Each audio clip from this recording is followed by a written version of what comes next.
Bien le bonjour tout le monde. Aujourd'hui, nous avons une vidéo sur les quantièmes perpétuels. Les quantièmes perpétuels sont parmi les complications les plus intéressantes et les plus recherchées, mais elles peuvent parfois être un peu redondantes, dans le sens où bien des montres à quantième perpétuel se ressemblent.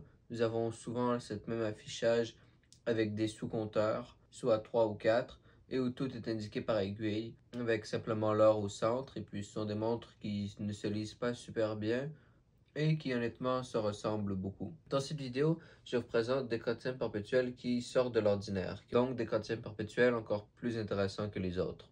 Dans cette vidéo, nous avons des Patek, des Vacheron, une Jaeger, une H. Moser, une Allinger, une Piaget, une Roger Dubuis, une Audemars Piguet et une Panerai. Alors commençons sans plus attendre par une Patek Philippe. Alors nous avons ici ce que je pourrais qualifier d'un des quantièmes perpétuels les plus simples. Alors plutôt que l'affichage du calendrier euh, dans des compteurs, nous l'avons ici par guichet. Et puis ça, c'est quelque chose qui se voit quand même parfois, mais ce qui est encore plus particulier ici est que nous avons une grande date entre l'indication du jour et l'indication du mois, et ça, c'est unique. Ensuite, nous avons la petite seconde et la phase de lune qui sont jointes à 6 heures, ce qui aide à garder l'aspect simple de la montre. Et à côté, nous avons la position de l'année dans le siècle des années bissextiles et l'indicateur jour ou nuit. Les index, tout comme les aiguilles, sont en barre et donc nous avons vraiment une montre très simple, un remontage automatique avec micro-rotor en platine. Et puis la montre a une très jolie allure. Elle n'a pas l'air de quantième perpétuel au premier regard.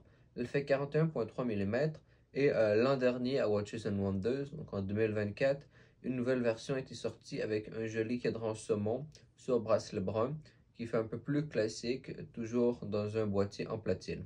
Ensuite, nous avons un des nouveaux quantièmes perpétuels que Vacheron Constantin a sorti le mois dernier à l'occasion de Watches and Wonders 2025. D'ailleurs, si cela vous intéresse, je vous invite à aller voir les nombreuses vidéos que j'ai publiées sur les nouvelles montres des différentes marques présentes au salon.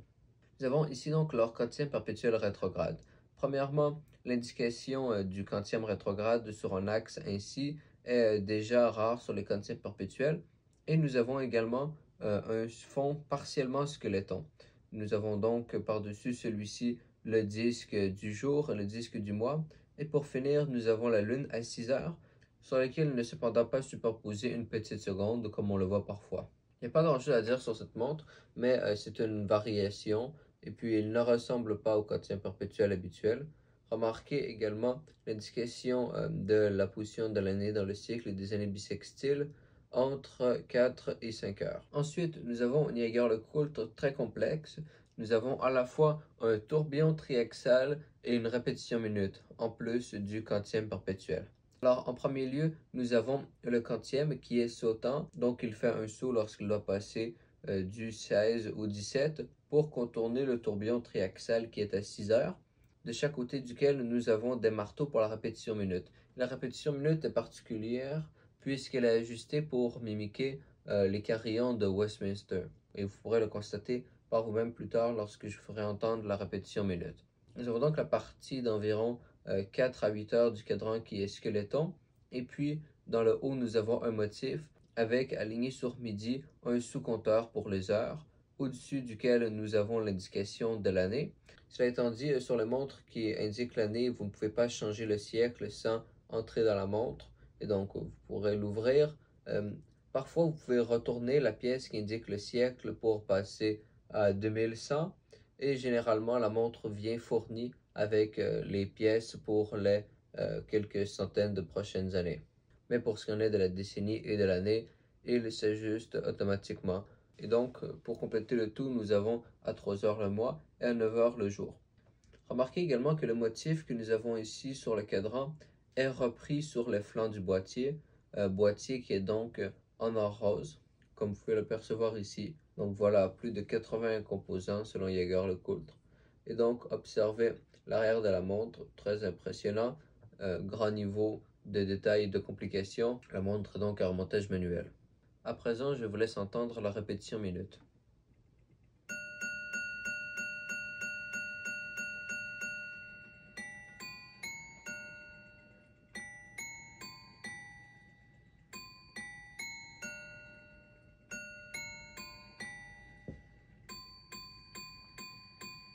Donc, c'est un des attraits de la montre, avoir ce joli son qui nécessite beaucoup de travail. Car il faut savoir que ce ne sont pas toutes les répétitions minutes qui sont nées égales et elles se distinguent entre elles par notamment leur son et également le nombre de marteaux parfois ou si elles prennent ou pas de pause lorsqu'il n'y a pas quelque chose à sonner. Donc, par exemple, si nous sommes 6h05 et qu'il n'y a donc pas de quart d'heure à sonner, certaines répétitions minutes prendront une pause.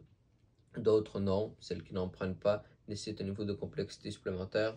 Donc bref, c'est un exemple parmi tant d'autres pour dire qu'il y a de la qualité en termes de répétition minute. Ensuite, nous avons le quantième perpétuel au artisanat de Patek Philippe. Alors, il se différencie des autres par son boîtier qui est entièrement gravé et donc vraiment la jolie allure de la montre.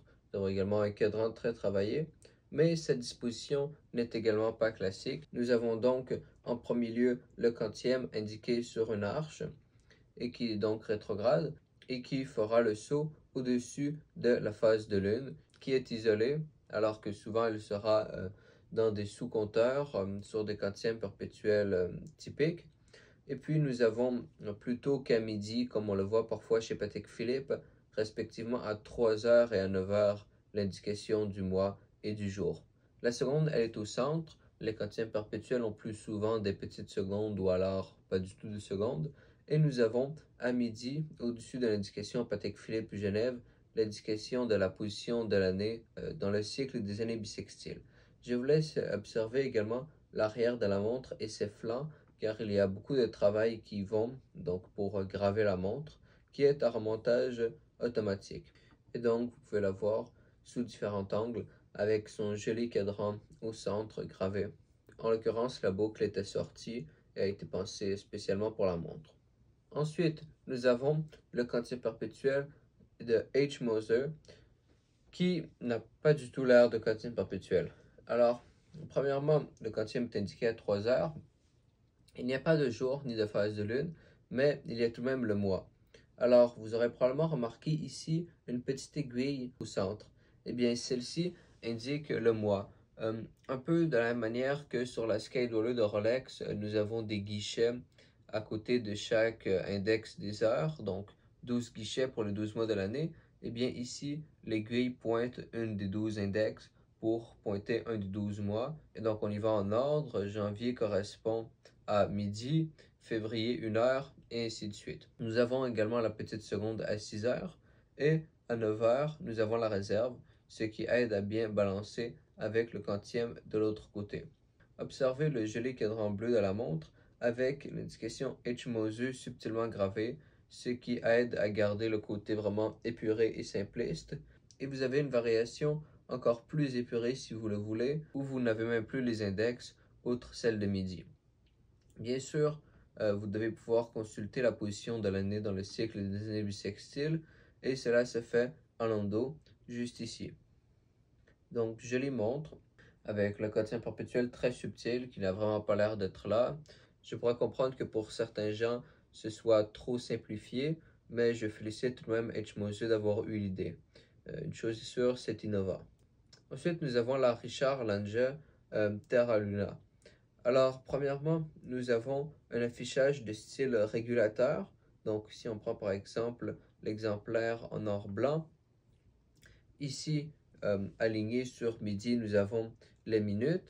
Et puis nous avons les heures entre 4 et 5 heures qui se superposent aux minutes et à la seconde qui, elle, est entre 7 et 8 heures. 4 heures, nous avons le mois et à 8 heures, nous avons le jour. Puis nous avons la grande date à midi.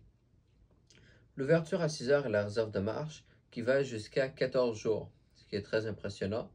Et puis finalement, nous avons l'indication de la position de l'année qui est légèrement au-dessus de 3 heures, on pourrait dire à 2 heures en fait. Alors le quotient perpétuel se lit très bien, malgré le fait que l'indication des minutes, de l'heure et de la seconde sont séparées. Et puis cela n'est même pas tout, puisqu'à l'arrière de la montre, vous avez une phase de lune et la phase de lune elle-même orbite autour de la Terre, d'où le nom Terra Luna.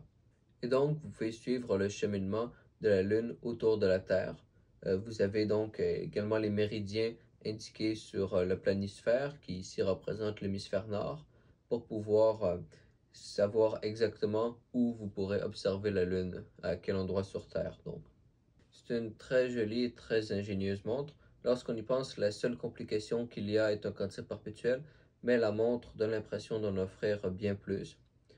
Et puis donc, je félicite Alangel d'avoir su faire une telle variation. Ensuite, nous avons un quantique perpétuel plus classique, mais que je mentionne tout de même, notamment à cause de sa phase de lune. C'est donc celui de Piaget de la collection Polo. Et donc, nous avons comme souvent les fonctions du calendrier indiquées dans des sous-compteurs, mais cette fois la phase de lune est représentée directement à 6 heures. Et donc, nous avons un guichet qui laisse uniquement apparaître la représentation de la phase de lune, plutôt qu'habituellement nous avons un disque sur lequel nous avons à la fois la lune et le ciel, et nous avons on pourrait dire un cache ou un bloc ou une partie du cadran qui va venir faire la partie obscurée de la lune. Et donc ça se décrit mal, mais je pense que vous pouvez l'observer par vous-même avec l'image de comparaison que je vous mettrai à l'écran. Et donc ça se lit moins facilement que la Piaget que nous avons juste ici.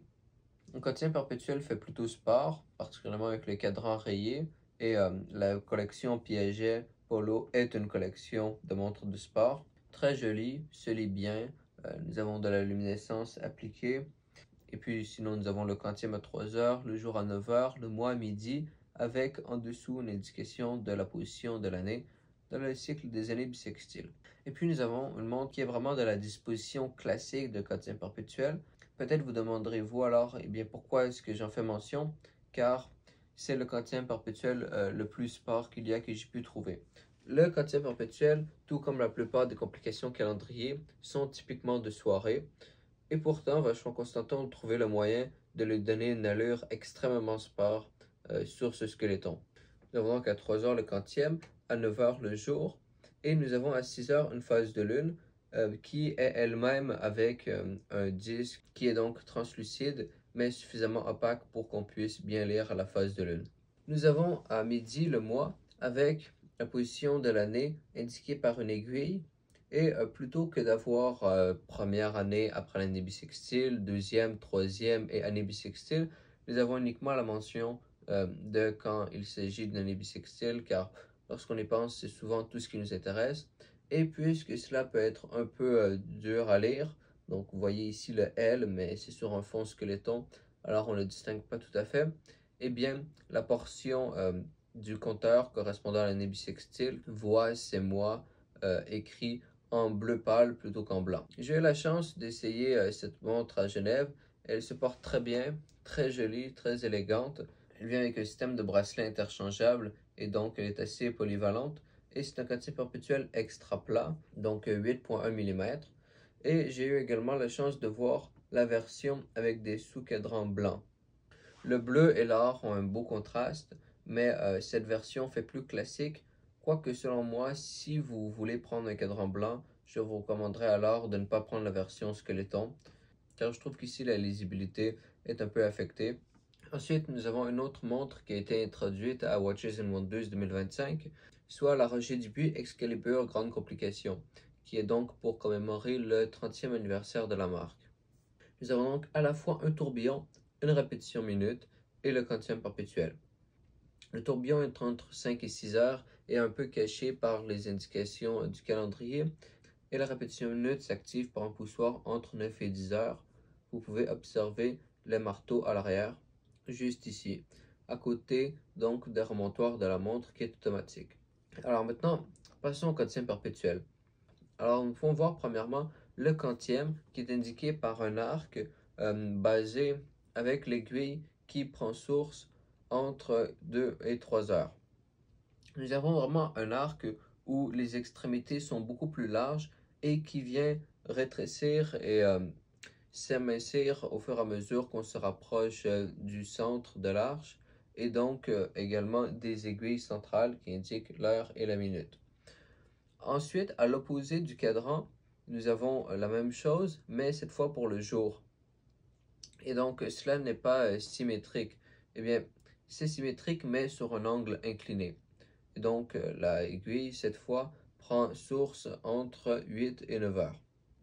Lorsque j'ai dit que le tout était symétrique mais sur un angle, on le voit également par le mois, car le mois est aligné au-dessus du tourbillon, mais pour remarquer cela, il faut pencher sa perspective. Et donc le mois est indiqué par ici cette barre soutenue par une vis qui vient faire comme un bras et dont on lit le mois qui est au-dessus comme étant celui actuel. Pour finir, nous avons l'indication de l'année dans le cycle des années bissextiles qui est entre midi et 1 heure. C'est une très jolie montre. Je n'avais jamais vu le quantien perpétuel affiché ainsi auparavant et il est très impressionnant d'avoir allié ces trois complications nécessitant un haut niveau d'expertise. Remarquez d'ailleurs que la montre Poinçon de Genève, comme vient nous faire rappeler le sceau disposé ici sur le fond en or du cadran, donc la platine en or. Et donc platine faisant référence aux composants du mouvement et non pas aux matériaux. Et le reste du boîtier est lui aussi en or, faisant 45 mm. La montre est réservée à 8 pièces. Ensuite, nous avons la Twin Beat dans la collection traditionnelle de Vacheron Constantin. Le quantien perpétuel ne sort pas particulièrement du commun, si ce n'est qu'il n'indique pas le jour, mais seulement le quantième, qui est entre 7 et 8 heures, et le mois entre 4 et 5 heures. Mais ce qui est particulier est la réserve de marche. Bon, avant, remarquez la position de l'année dans le cycle des années bissextiles à midi. Et donc, passons à la réserve de marche. Vous observez deux échelles. Premièrement, 65 jours, qui est énorme pour une montre, mais également 4 jours. Alors, ici, vous pouvez également remarquer que deux fréquences sont inscrites. Nous pouvons donc naviguer entre deux fréquences à l'aide de ce poussoir.